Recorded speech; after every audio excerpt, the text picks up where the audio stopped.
Keberadaan jalan tol Trans Sumatera menjadi tantangan tersendiri bagi jajaran BNNP Sumsel dan instansi terkait dalam pemberantasan narkoba. Jika sebelumnya penyelundupan narkoba dilakukan melalui jalur lintas, kali ini pendistribusian lebih leluasa melalui jalan tol sehingga perlu penguatan personel dan peralatan di ujung Pulau Sumatera.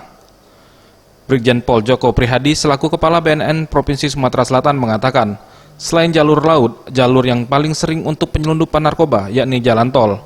Bagi para tersangka kasus narkoba, jalan tol sangat ideal untuk membawa narkoba karena para tersangka sangat leluasa dan tidak ada hambatan untuk membawa barang haram tersebut.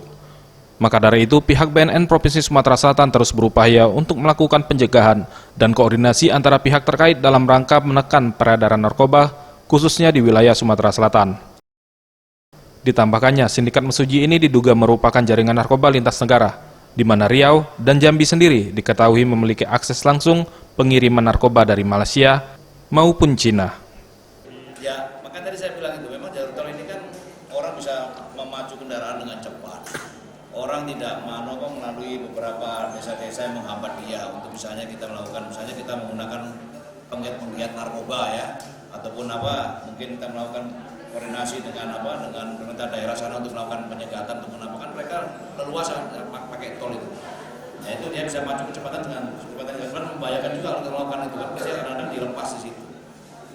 Makanya kita upayakan kemarin itu kerjasama, kita akan koordinasi dengan PJR kemarin itu semuanya kita koordinasikan dapetin alhamdulillah seperti itu ya. Tim Liputan Sriwijaya TV.